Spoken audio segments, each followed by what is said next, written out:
You're listening to Real A Theology, a podcast that considers contemporary philosophy of religion from a naturalist or atheist perspective.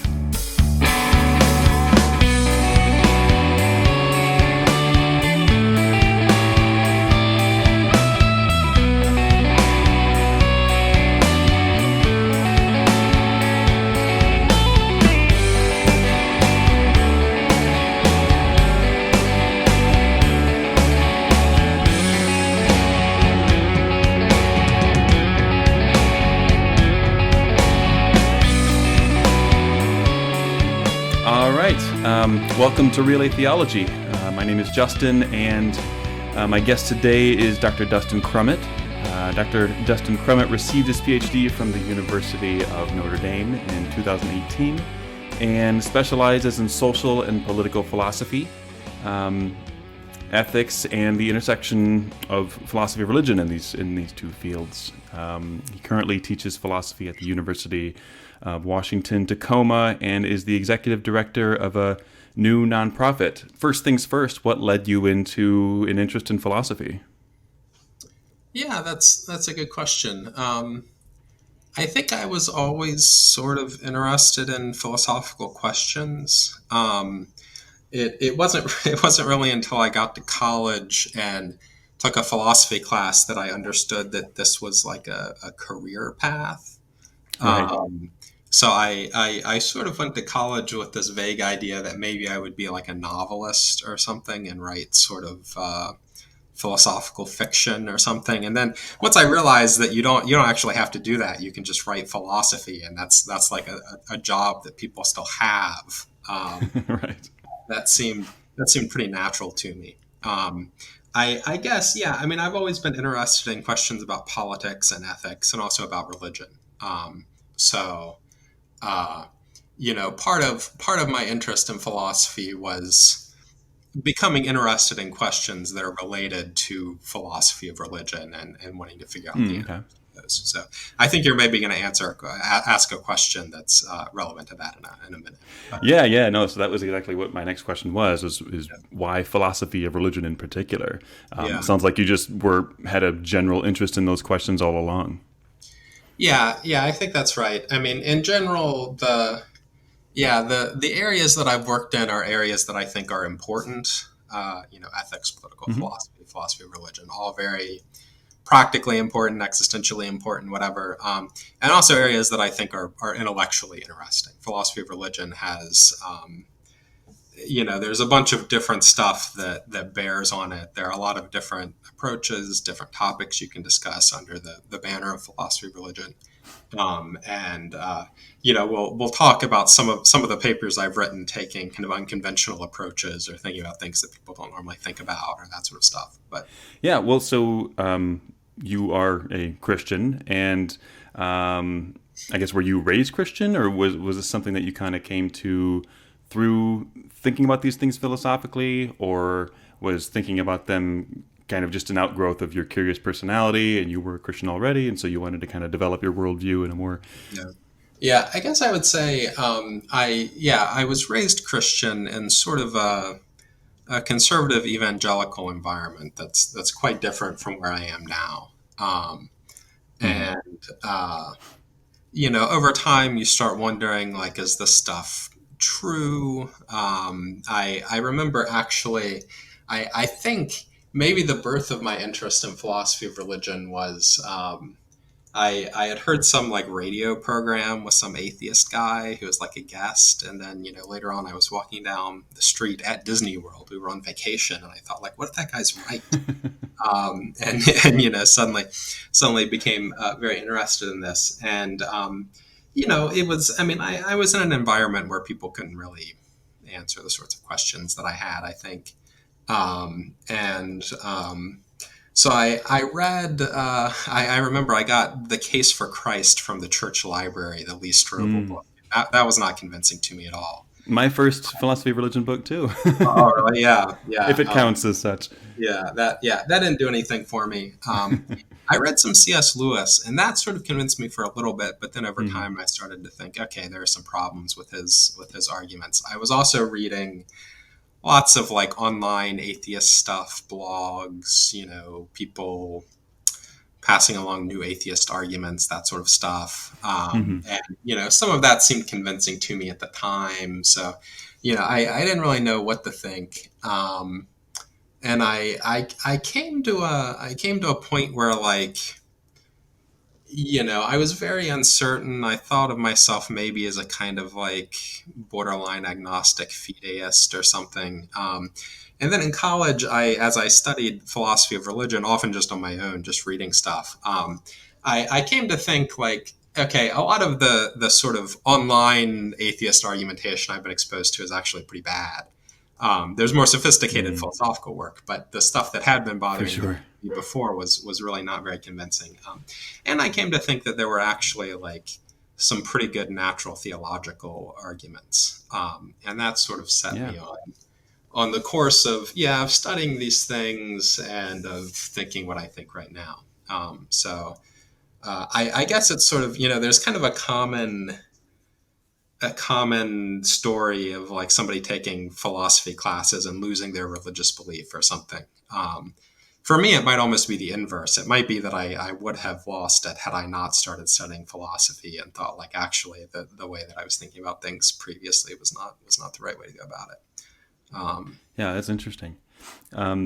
Some of your first papers, you note a recent increase in explorations of like animal suffering. I was wondering if you had any thoughts on why that tends to be the case as of recent, like why our treatment of animal suffering, why that's a relatively new trend, I guess, in philosophy of religion. Yeah, I mean, I guess it's easy to explain maybe why it didn't used to be a big trend, just because people are philosophy is written by human beings, and humans are. Sorry, my cat is wants to talk about the animal suffering She's question. protesting, yeah. Yeah, but yeah, I mean, why has it changed? I think it's partly recognition of the fact that like you really do have to deal with some problems that are specific to questions about animals in order to come at the issue in a way that's going to be adequate. So like uh, once you realize like most of the suffering of the world is animal suffering by far, Hmm. probably, and a lot of the theodicies you might employ with regard to human beings don't look like they really apply very easily to animals. We know now that animal suffering was going on for like way, way, way long before there were any human beings. So um, those sorts of things raise like philosophical challenges where you really do have to talk about animal suffering in order to talk about the problem of evil in a meaningful way. It's not an accident that William Rowe in his paper focuses on the fawn, right? Because the fawn raises Hmm. questions that some right. And then I think it's probably also, I mean, this is accompanied by um, a big increase in philosophical animal ethics that's past couple decades since the publication of Singer's book Animal Liberation and Tom Reagan's book. Um, and also kind of a broader societal interest in animal ethics with the rise of the animal rights movement and animal welfare movements and that sort of stuff. So I don't think that's an accident. I think those probably have some sort of common cause. What is the common cause? I mean, part of it, honestly, is a reaction to the fact that like we in our society like do the most horrific things to animals that have ever been done, more or less, with factory farming, which is kind of a scale and like obvious indefensibility that like is almost unprecedented in history. And so part of the concern for animals is, I think, reaction to that, like, wow, this is so bad. And then maybe part of it is also philosophers sometimes talk about this general project of moral circle expansion, like people over time you realize you expand your moral circle in the sense that you start out caring about the people in your clan, and then you think, well, maybe the people in my nation, people outside of my race, outside of my country, outside of my religion. You extend moral concern over time, and then um, at some point you come to realize that like, well, animals have interests of their own, and their suffering matters, and so um, Yeah, I think the general turn towards greater interest in animals is probably partly reaction towards atrocities we're committing against animals, probably partly um, this general moral circle expansion project, and that's probably got to be part of why the increased interest in animals and philosophy of religion too. There's got to be some sort of sociological. Right, right. Yeah, I would agree. So, with regard to the increased treatment of animal suffering within philosophy of religion, you have a lot of those treatments kind of dealing with higher animals. So, like mammals, for example. However, you don't really stop there. You kind of want to ask further questions. In the paper titled The Problem of Evil and the Suffering of Creeping Things, you explore the idea of possible suffering of insects. You consider the premise that a reasonably large portion of creeping things can actually suffer. I guess, what do you mean by creeping things here? Oh, uh, by creeping things, I kind of meant like insects and things that are like relevantly similar. So it's kind of a gerrymandered category, not necessarily tracking any specific scientific classification. Sure, sure. Um, I at one point I suggest like mostly what I'm talking about are arthropods. So Mm, those are insects, but also spiders and mites and millipedes and crustaceans. This bigger family of things that might be relevantly similar. So that's sort of what I meant okay. by creeping things. And with regard to the potential for them, their capacities to suffer, what do you mean by that that you're trying to address? Yeah, yeah. So what I say in the paper is by suffer. I mean, sometimes by suffering, people mean like psychological anguish. They mean something very specific, right? I mean something very non-specific.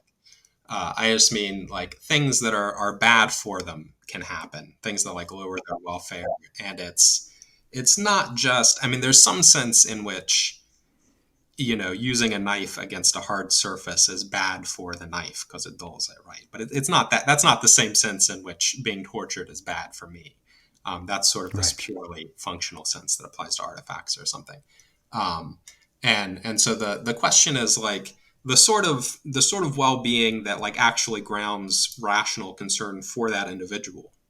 We have that, and the cat has that, and so forth. Rocks don't have that, knives don't have that, plants I think don't have that. The question is, do insects and other things, do they like possess that sort of well-being, and can their well-being be harmed? And that's what I'm talking about when I talk about suffering. So there are different theories about what that amounts to, right? So there are hedonists who think well-being consists in valence subjective experience, like pleasure is good for you, pain is bad for you. There are desire theorists who think it has to do with desire satisfaction. Getting what you want is good for you. Having your desires frustrated is bad for you.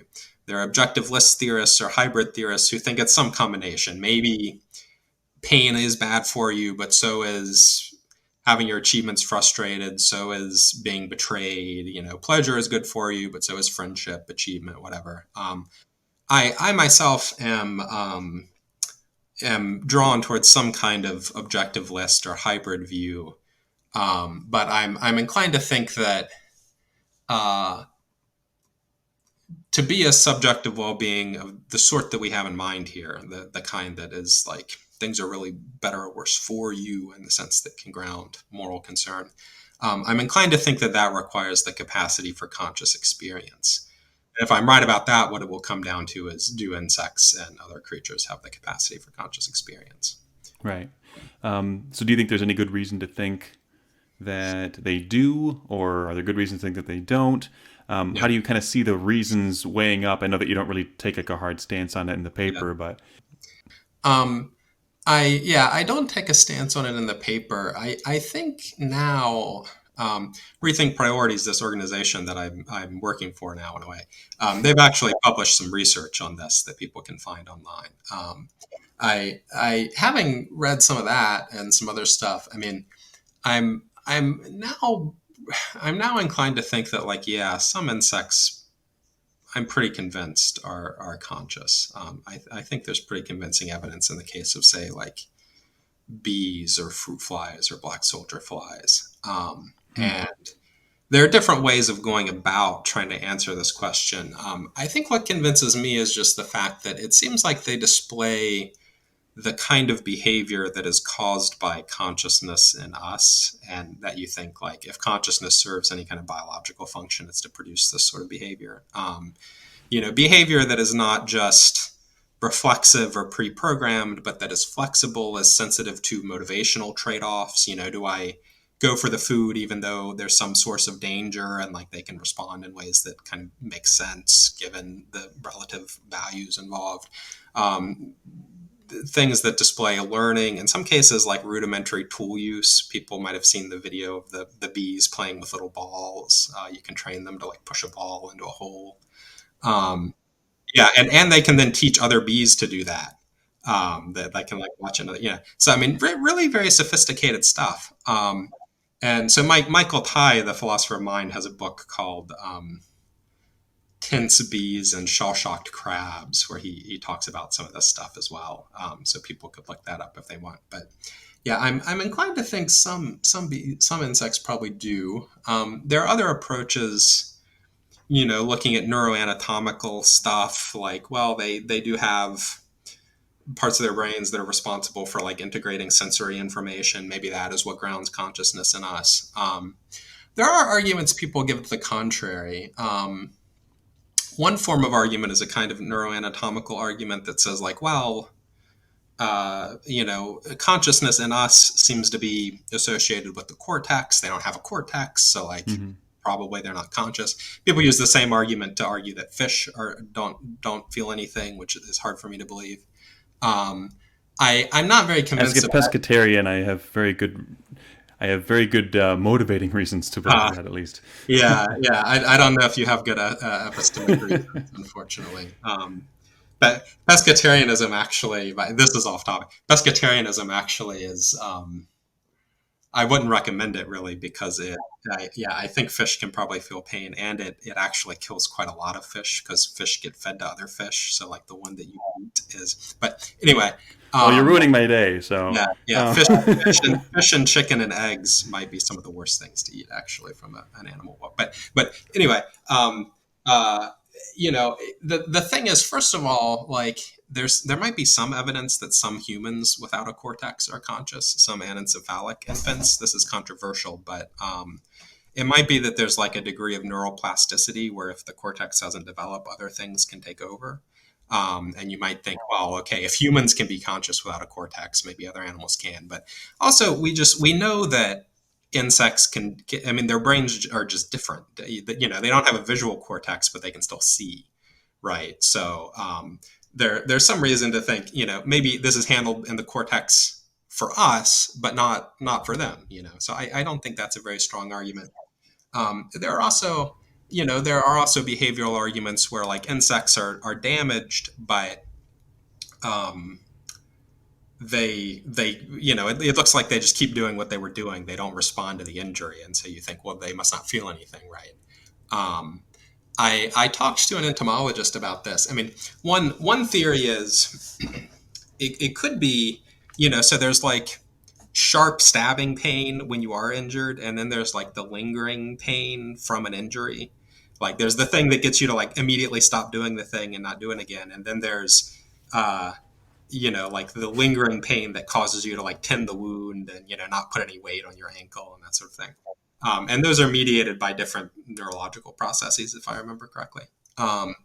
One theory is, well, maybe insects have the sharp stabbing pain, but not the lingering pain, and that's why they don't respond in the way you'd expect when they're injured. Um, but the entomologist I talked to, she said, no, that's not right, because actually, sometimes first of all, like, just sometimes animals don't respond in the way that you'd expect when, cats can hide pain very well, for instance. So, like, it's hard to interpret that. And sometimes she said they actually do display the kinds of behaviors you would expect. So it just depends a lot on, like, the species and where exactly they're injured. So yeah, I mean, I don't think, I mean, they're very different from us. So like that's a reason for agnosticism, right? Just hard to know. But and I'm not convinced for all of them, but I do think we have decent evidence in some cases that yeah is pretty convincing Sure. to me. Yeah. Well, I mean, back to the philosophy of religion stuff, this is going to have some kind of import on like the problem of evil. Yeah. And you write about this. You write that this kind of makes the problem of evil an even harder problem in like three important ways. Could Yeah. you kind of discuss what you're referring to there? Yeah. Yeah. So one is just like the amount of evil in the world will be increased a whole lot. It looks like at least the amount of suffering in the world will be increased a whole lot. If they can suffer. Again, it depends on how many can suffer and at what stage in life, blah blah blah. But Sure. there are just so many, quintillions of insects in the world, tens of thousands, or maybe yeah, well, no, but more than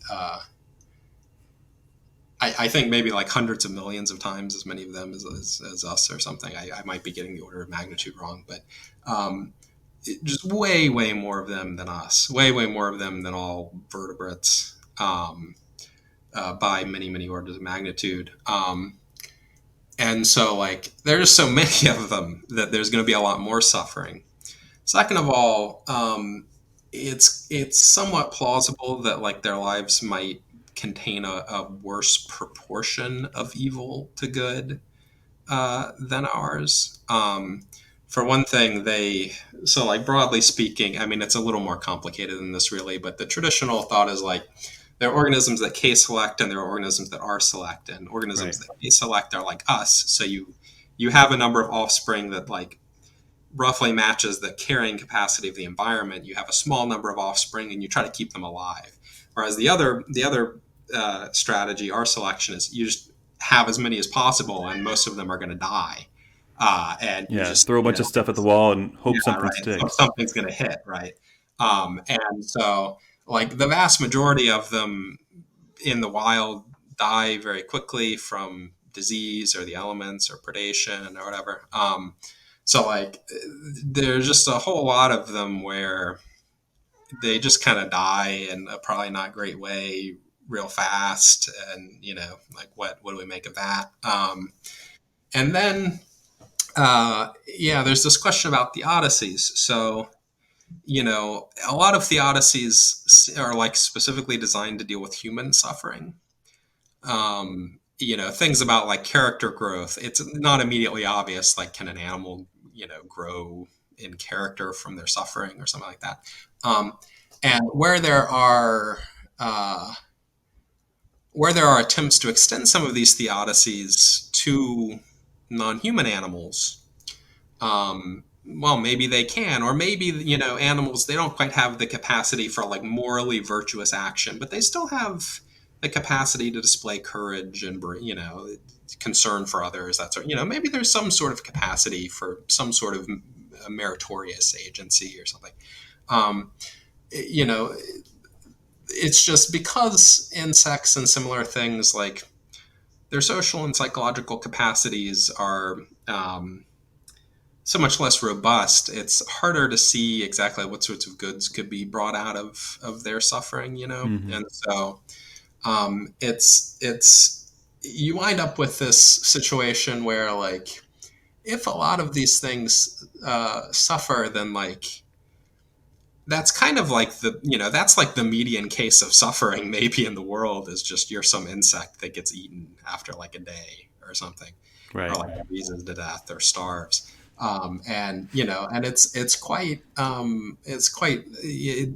it's not as easy to like try to not that cases of human suffering are easy to explain away, but there are special difficulties in explaining it. And so, Right. Well, it yeah. would seem that at least some kind of reply would be like, well, because there's at least some reason to think that they don't suffer to the degree that we as Mm, humans do, that it's not really that bad of a problem. I mean, is there yeah. some kind of merit in that kind of approach?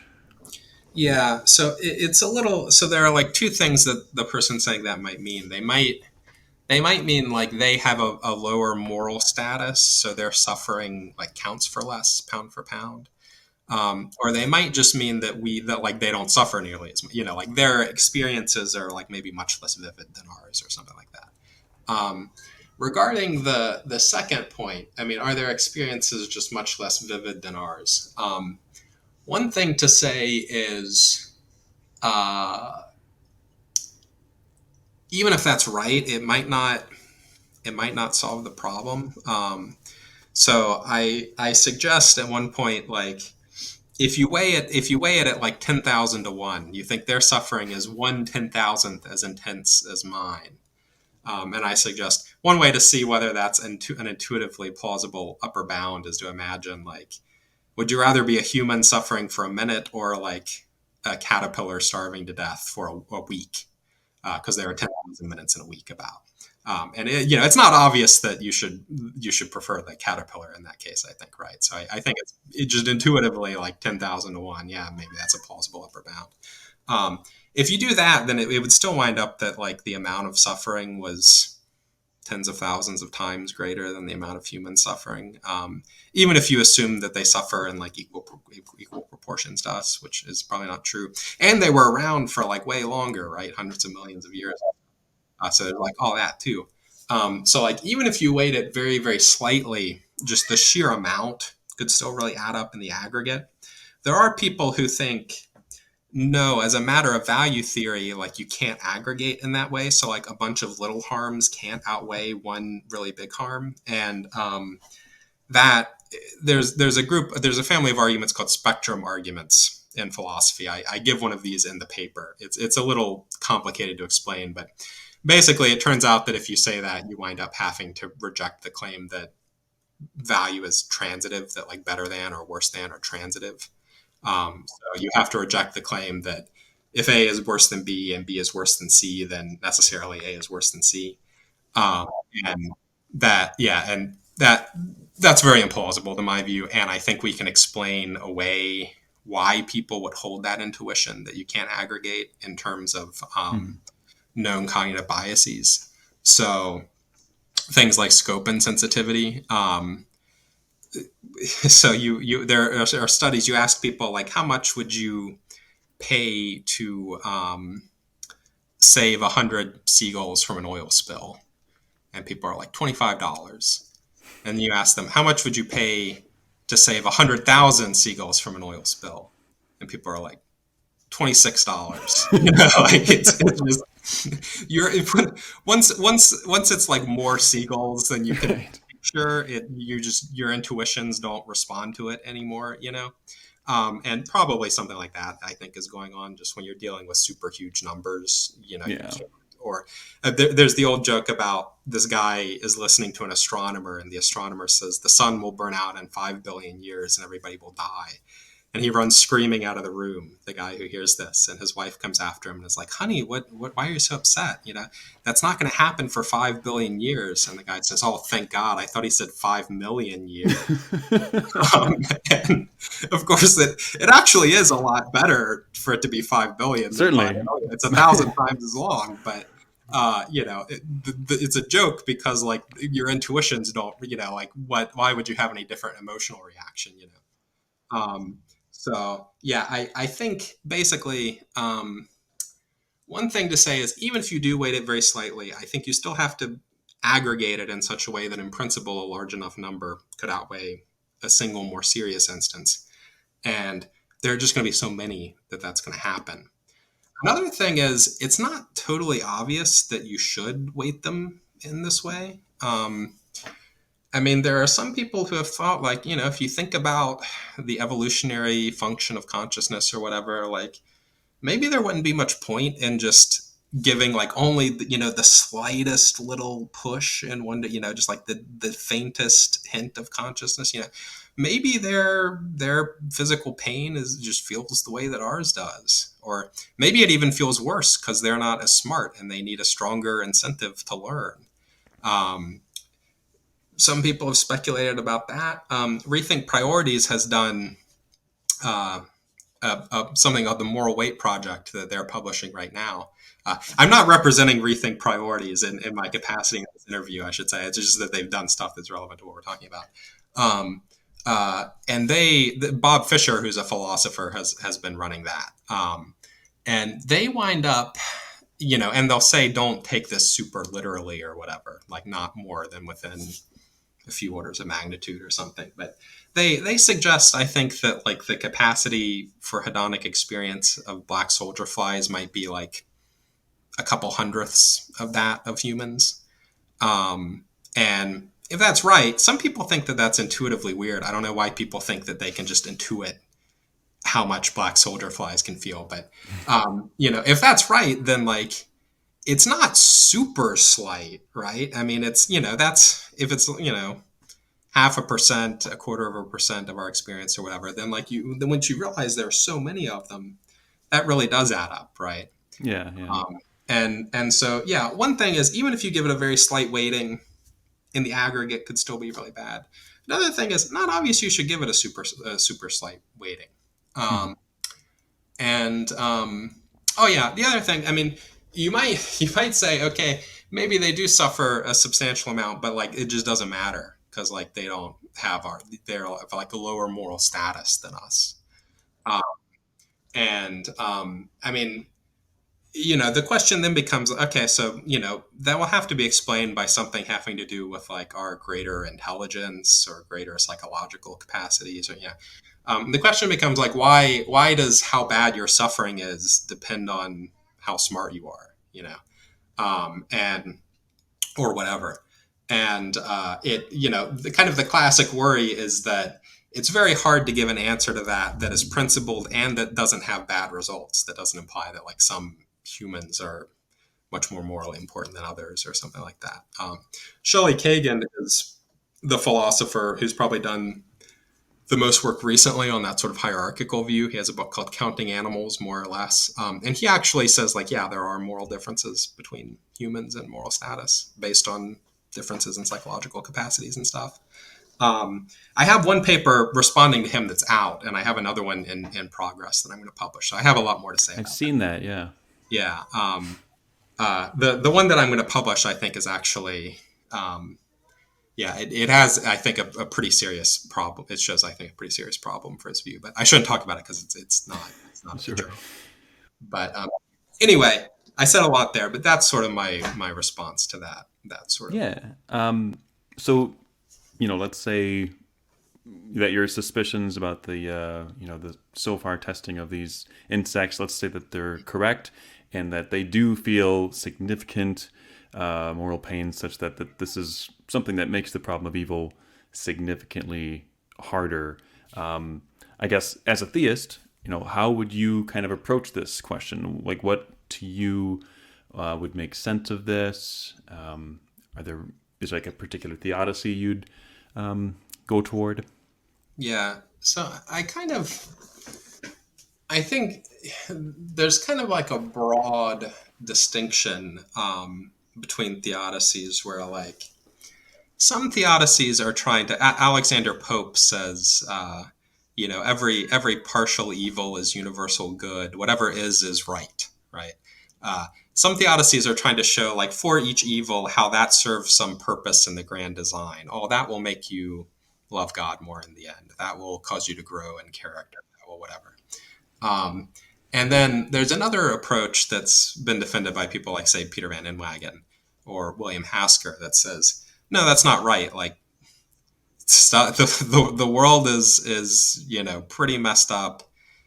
Things sometimes just happen without rhyme or reason, and they're really bad. And it'd be better had that thing not happened. And the task of theodicy is to show not how like each individual evil serves this providential function, but just to show like how it is that God could be justified in letting the world as a whole get to this state and remain for some time in this state where things happen without rhyme or reason and they're just bad. Um, and I think even before we start considering this, I'm sympathetic to the second thing, thinking like, I mean, it may be that some evils do serve some purpose in the providential, but like lots don't, just among human beings, I think. And then when we think about the insects, is there some particular great good that's served by like each instance of an insect starving to death after a few days? Or no, I don't think so. And so it, I think, pushes us in the direction of that sort of theodicy. Um, we're going to talk in a bit, I think, about what I previously called subsumption theodicies in one paper. It was not a very Yeah. euphonious name. I should have called it something that sounded better. But um, the theodicies that try to show how it might be that the current state of the world, including the things that seem like natural evils, actually somehow or other are the result of like creatures messing things up. Hmm. Um, and that's sort of the direction that I'm inclined to go in, is to think, yeah, the world is kind of a messed up place. Where things often happen without rhyme or reason and they're just bad. And the reason for that is some sort of, we might say, primordial catastrophe or something that has left the world in a very bad state that is maybe allowed by God because of something having to do with free will and mutual responsibility and that sort of thing. And it may be that there's another paper we're not going to talk about, but I wrote this paper called Human Dominion and Wild Animal Suffering. Some philosophers, people like Jeff McMahon, and some people in the effective altruist community and so forth. This is my shirt, effective altruism. Have argued that like maybe it will be possible, maybe it's possible to a little extent now, and maybe to a greater extent in the future, for us to actually do something about wild animal suffering, to like intervene in nature to reduce it through gene drives, through eliminating parasites, through all sorts of stuff. Um, I'm into that. I don't think we're in a position to do so much right now, given our current state of knowledge. But Hmm. um, I guess my picture is one where, like, maybe the state of the natural world is somehow the result of creaturely agency, and maybe someday we'll play some role in setting it right. And you still have the question about all the suffering that happened in the middle, and that was all very bad. And you need somehow, I mean, I'm like an animal universalist, so I think that all of the sentient beings will have some sort of afterlife, and somehow it has to be that uh, this grand narrative in which we've sort of bungled our responsibility, but then taken it back up and done kind of a great work at the end. Somehow it has to be that can, that can be joined together in a way that's good for like the whole community, including including the creatures that kind of got screwed over in the interim. Um, Keith DeRose is writing a book about the free will defense of the problem of evil. And he's thinking about some ways that that might be. I think he's not thinking about animal suffering so much, but I think some of the stuff that he says might be things that I would want to appropriate. So um, maybe once that book comes out, I'll be able to direct people to that. But that's all very speculative. That could all be wrong. It could be something else. But that's sort of how I guess it's all very weird. I know it's all very weird. That's how I'm thinking about it. So another approach that you mention with regard to like what a theist might say in response to this increased, um, well, the increased difficulty of the problem of evil that the suffering of insects would bring to the table, is a kind of like skeptical theism. And so skeptical theism is this view, about the epistemic chasm that exists between God and man, and that we're not really in a position to, the atheist wants to say that it seems clear that there are no reasons God might have that would justify the allowance of this suffering. And so the theist, the skeptical variety would say, well, no, we just are not in a position to do that. We are hopeless with regard to making any kind of probability judgments about what God would or would not allow. Obviously, there's a lot of literature, especially lately. What would you say about that response? Are you kind of sympathetic to the skeptical theist view, or is that something that you see as problematic? Yeah, so I guess there's skeptical theism and there's skeptical theism, right? So there's kind of like a mild form of skeptical theism that just says like, look, God knows a lot of stuff that we don't. Like, I've been wrong before. There are lots of things in philosophy that are confusing to me. Like, so if we don't see some good reason, like, that's not totally dispositive, right? Like, I mean, it's some evidence against theism, but we should hold open the possibility that there's just something we don't get yet. And that that seems plausible to me. And in fact, I have to say that about some things because I don't say that I know the reason for every evil that occurs. And, maybe that could be more plausible if we have some theodicies that do some work because you think, well, in some cases we can see the reason. Maybe there are these other harder cases or, whatever, blah, blah, blah. Mm-hmm. The more radical form of skeptical theism that's been defended by people like Mike Bergman actually says, like, no, it's like not evidence at all because we have no good reason to think that the considerations that we're aware of are in any way representative of the goods and evils that exist, the reasons for action that exist, and so it's a much more robust. It's not merely like, well, we can't with total confidence be worried because we could be missing something. It's actually like we have no clue what's going on. And the fact that I don't see what God does, that's as probative as the fact that like I see some sentence written in Thai and can't read it. I mean, I wouldn't be able to read it anyway. Like what's this supposed to mean? So that view I think is way too strong. And there are a number of worries with it. One worry is, I mean, first of all, I don't think it's right. Just like intuitively, I don't see what the good argument for that is. But then, like, there are also kind of bad implications, possibly. For one thing, it would probably undermine a lot of natural theology because basically what it says is like theism just doesn't make any predictions. And if it doesn't make any predictions, then it doesn't predict anything correctly either, right? Like maybe you see fine tuning, but then you think like, well, for all I know, like a finely tuned universe is the last thing God would want to make. I have no clue.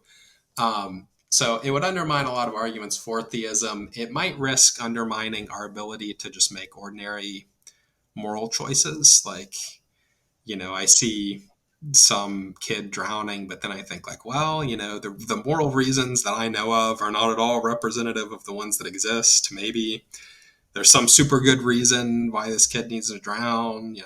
The things I'm saying are all variations of this too much skepticism worry, right? This leads to us being skeptical in domains where we shouldn't be. Another variation of the too much skepticism worry is it might undermine our ability to trust divine revelation. So like, even if you know that God has revealed some proposition, but then you think, wait a minute, like for all I know, there's some super great reason for God to lie to me about that, or maybe God wasn't even talking to me. He was just speaking out. The angels were just singing a song and, they knew that I would hear it and think that they were expressing some proposition to me, but like it was just for some totally other reason I don't know about. Or, you get all sorts of worries along those lines. So Hudson has a very good little novella called The Grotesque in the Garden that explores some of those worries.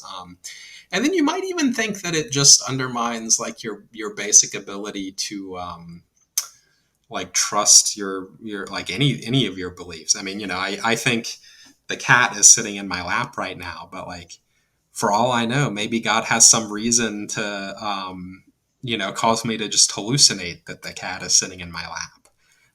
So like maybe now I just have a defeater for all of my beliefs about the external world, all my and so yeah, I mean there are a number. Nevin Klimenhage has a good paper about this, the name of which I forget, but people can probably find it if they Google. I'm actually not sure if it's out now, but the philosopher is Nevin Klimenhage, who he and I went to grad school together, and he does Bayesian epistemology stuff. But he has a good paper about skeptical theism that maybe is still in progress. I don't know if it's out, but he and I talked about it a while back. That has some good too much skepticism criticism as well.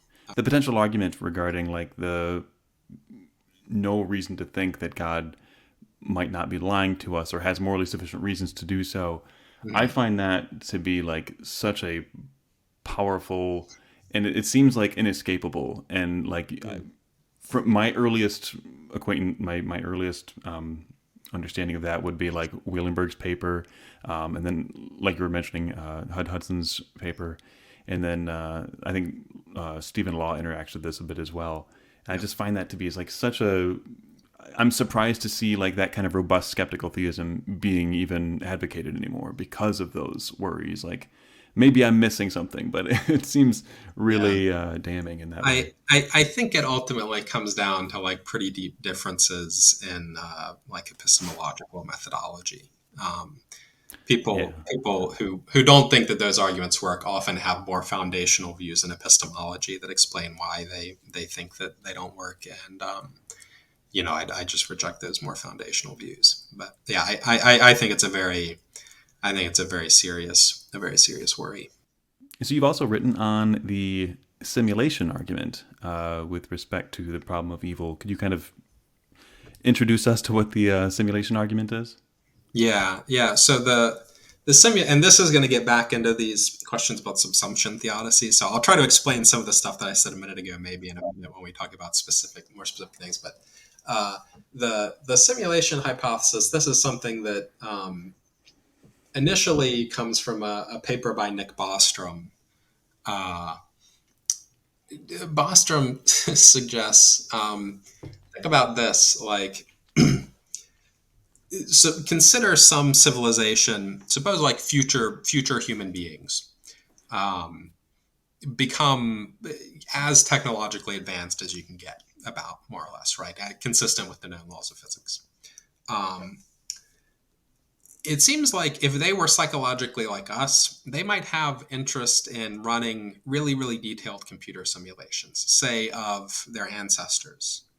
Let's run a simulation of people living in some comparatively primitive society to see what would have happened if, what if Donald Trump had been elected president? Like that would have been wild. Let's do some simulations to see how history would have played out in that case, or Oh shit! I'm convinced.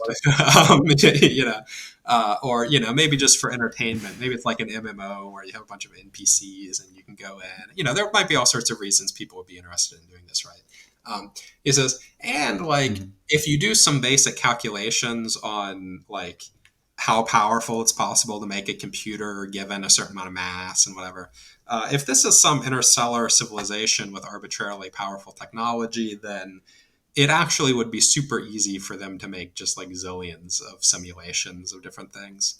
Um, and so it looks like if some civilization reaches that point, and if they would have interest in making simulations like this, and if sufficiently well simulated beings would be conscious, like a sufficiently detailed AI would be conscious, um, then it looks like the vast majority of people who think that they're in, some crappy old timey civilization like us, the vast majority of observers actually would be simulated observers, right? They would be in some ancestor simulation, this future civilization was running, rather than being in base level reality, right?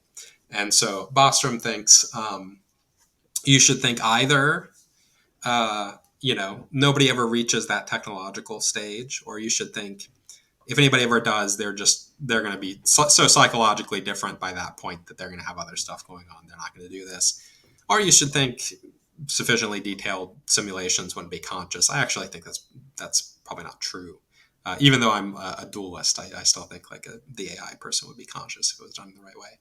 Um, or you should think, oh, well, like I'm probably in a simulation, because probably most people who think that they're in my environment are in a simulation, right?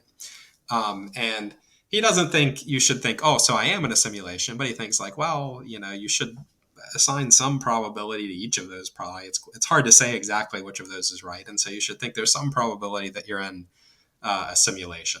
And that's the simulation hypothesis is the hypothesis that we live in a simulation rather than base level reality. And why would anybody think that? That's the argument that he gives for thinking that it's like a realistic possibility. I don't think that we live in a simulation. I think it's pretty unlikely that we live in a simulation. But it's not like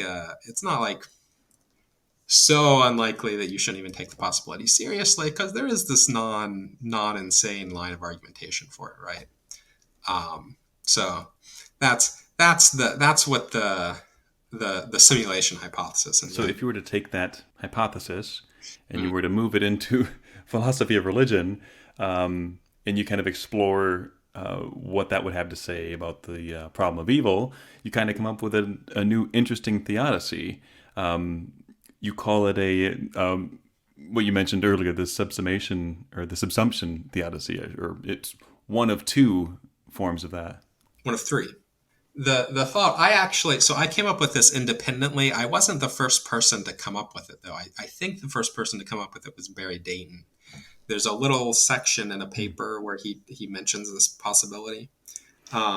And I came up with this independently, having heard Elon Musk talking about the simulation hypothesis. I read some article and I was like, wait. And I was thinking about this. So I came up with this independently and wrote the paper and then like kind of put it aside because I thought like, this is a weird idea. I'll work on it more later. Like, there's no way I'm going to get scooped, right? This is such a niche topic. It's not like somebody else is going to write it.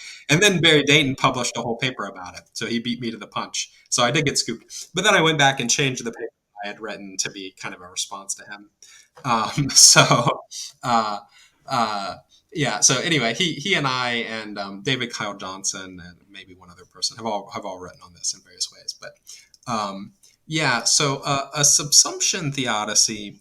The reason that I gave it this not very catchy name, my thought was what it does is subsume natural evils under the category of moral evils. So it's a theodicy that says that like all the earthquakes and disease and the insects starving to death and all that kind of stuff, all of those actually, they seem like natural evils. They seem like things that are purely natural, but actually somehow or other they're the result of creatures abusing free will, doing evil deeds in ways for which they're morally responsible. Traditionally, views like that have actually been very popular among Christians and among a lot of other people. One form of subsumption theodicy is the fall theodicy, which says natural evil results from Adam and Eve, or some sort of primordial fall, right? Whether that's literally what happened in Genesis or that's some sort of metaphor for something else. Somehow or other, like humans have messed things up, right? Another view is what I call the diabolical theodicy, which is, natural evils somehow are the result of demons. So C.S. Lewis floats this. St. Paul in the Bible, he has kind of various things, sin and death and so on are kind of like personified for him in a way that I think is probably like actually metaphysical. He thinks there are actually archons that run the universe that are kind of, either incompetent or malicious intelligences. Right. So like he might be sympathetic to some of the stuff. And then, so like maybe it's because of humans, maybe it's because of demons. If we're in a simulation, it's because of the simulators, right? They're the ones who made the simulation so crappy. They could have made like a really good one. Instead, they decided they wanted to know what would happen if Donald Trump got elected. And so you have at least the natural evils around us will be the result of their agency, not the direct result of God setting things up in this way. Now, of course, you might wonder, well, wait a minute, what about their reality? Well, it could be different. Maybe they don't have natural evils in their reality. Or maybe there's some really clear way in which, like in their reality, the literal Garden of Eden story is actually how things went, or, something, right? It could be that they don't have apparently natural evils, or maybe there's some more obvious subsumption theodicy available for them or something. And then it could be, okay, it turns out that natural evils as a class turn out to be, or maybe their natural evils are like easier to explain in some other way, it really does always lead to character growth, who knows? So it could be that, the natural evils we know about would be the result of actually creaturely moral agency. It could be that that's all the ones there are, or that the other ones are also in some other way the result of creaturely moral agency, or are more easily explained in some other way. So that would be a form of subsumption theodicy, saying, yeah, this bad stuff is because of these these nerds who made this reality we see around us. Some Thomists respond to the problem of evil, of suffering, by appealing to the idea that that one, God is not a moral agent and thus has no actual obligations to his creatures in any kind of ordinary sense, and then two, that evil is a privation of or is parasitic on the good. And so there's not something that can be used to kind of disconfirm God. Could you outline like your perspectives on that kind of view? Do you think this is like a promising approach, or doesn't seem to be something that you necessarily embrace? But I guess I'm wondering your thoughts on that. No, I don't think it's a promising approach. I mean, I think that, first of all, that relies on kind of a really strong doctrine of divine simplicity, basically, that makes God's agency is only analogous to ours. It's not real. It's not what you ordinarily would think of as agency, or God's goodness is not what you ordinarily would think of as goodness, that sort of stuff. I just don't accept any of that, and I actually kind of think it winds up. I don't know. Classical theists sometimes will say, like, people who believe in theistic personalism, the other model of God, they don't even believe in God. They just believe in Zeus, or something. Like God as conceived by Richard Swinburne or whatever is just some super powerful human who's I kind of feel that way about their view. It seems to me like what they really believe in is some sort of impersonal absolute or something, and then they realize they're supposed to say all this stuff about God loving you and knowing that you exist and that kind of thing. The God of Pythagoras or something. Abstract. And so you get these kind of convoluted explanations of how it is that God,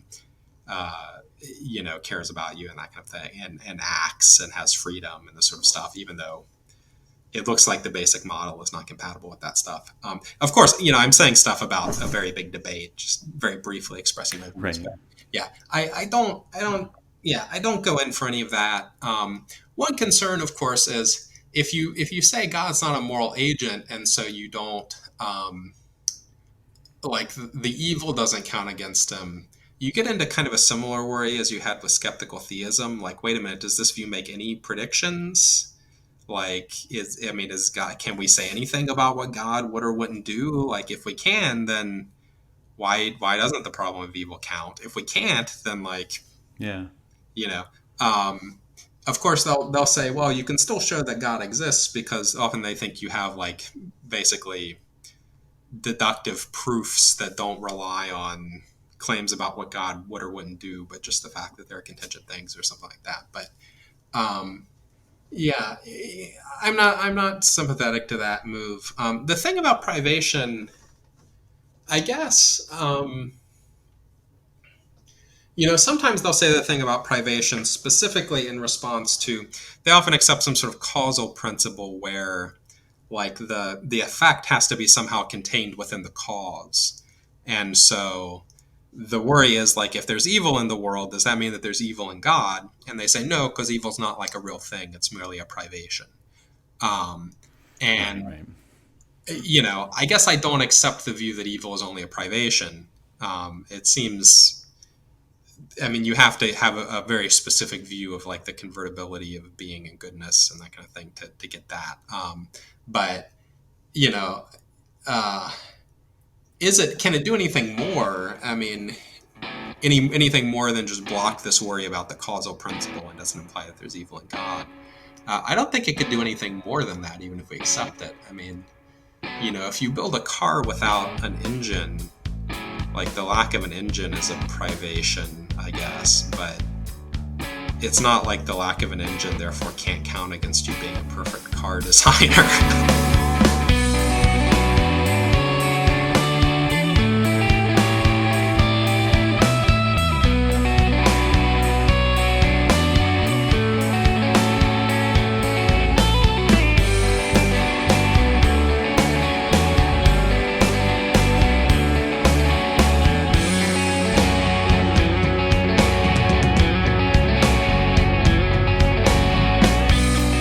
And that concludes part one of my interview with Dr. Dustin Crummett.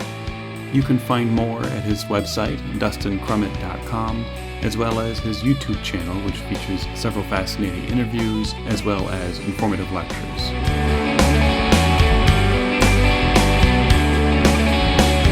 If you appreciate the content and tone of what Real A Theology has to offer, please consider writing a review on iTunes or sharing an episode on social media.